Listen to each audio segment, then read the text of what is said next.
anticipating snowfalls this morning, but there is something you need to be prepared for on the road. Yeah, definitely seeing some snow and rain. I actually did see an ODOT truck when I came in overnight, so yes, they've been ready. But the good news is we talked about this. The road temperatures this time of year are definitely staying warm enough. Now, some bridges and overpasses in the far north where we have seen that wet snowfall overnight, you may notice maybe a little bit of slush.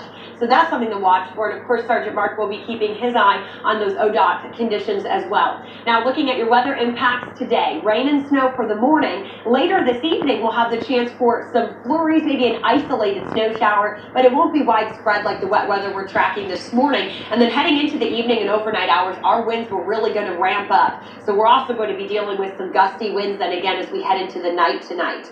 This morning, though, Greenville, they've been seeing those wet snowflakes throughout the early morning hours, and you can see it has accumulated on this truck that's been parked outside as well. So if you live north of I-70 where we've had that snowfall since very late last night, you're going to wake up and you may have to scrape your car off, unfortunately. Here's a look at the big picture. We do have more and more breaks moving into the Miami Valley, but you can see especially across the northwest up towards Mercer County, Darke County, into Auglaize and Shelby County as well. They're going to kind of see the steady precipitation continue on for our early morning. We'll move in and use live Doppler 7 radar right near St. Paris, a little bit of dark blue, indicating some of those big wet flakes coming down at a pretty decent clip there. We move further south of I-70, not as active, still wet roads, and definitely tracking more of a rain here in Xenia, but even up towards Springfield, I did get some photos there of some slushy pictures that I'm going to be putting up for you. We're going to take a look at some of our Eyewitness 7 photos, so make sure you share them with me here early this morning. It's 32 in Bellefontaine, 36 in Troy, 34 in Eaton.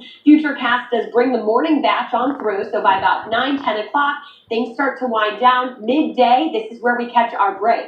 But then as we start to head in towards the late afternoon and evening, we see another chance for isolated showers. These are going to move through, and some of us will see them fall as some light snow flurries or snow showers. So be ready here for the evening hours.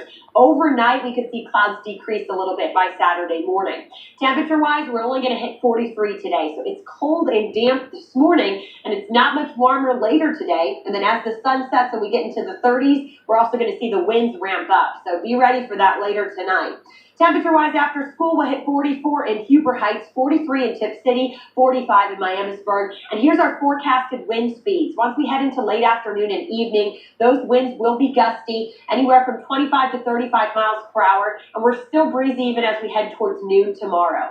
So if you're headed to any of the playoff games tonight for Touchdown 7, we're going to be falling through the 30s. We'll have a flurry or snow shower activity out there. Very isolated, not like what we're seeing today. And then heading into those wind chills, they're going to start dropping through the 20s with the wind gusts beginning to ramp up as well.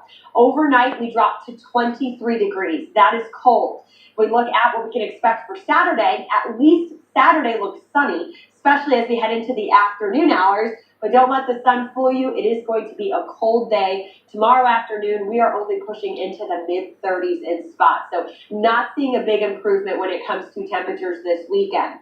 Here's a look at the wind chill for tomorrow. So we'll be around 23 in the morning on Saturday. The wind chill will be around 10 degrees. That's how cold it will feel. Wind chill still down in the low 20s even as we head towards lunchtime. So really this weekend, we're not as active, but we're cold.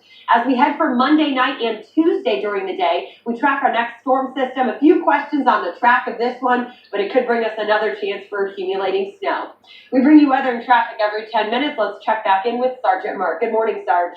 And good morning to you, Kiristie. Well, a couple of minutes ago, I had a chance to talk to several area police departments. Now, glad to say we haven't come across any accidents on any part of the freeway. We are dealing with wet conditions. Once that snow comes down, hitting the road, it's melting right away. So, showing you live pictures of Miami County. That's seems to be where we've had the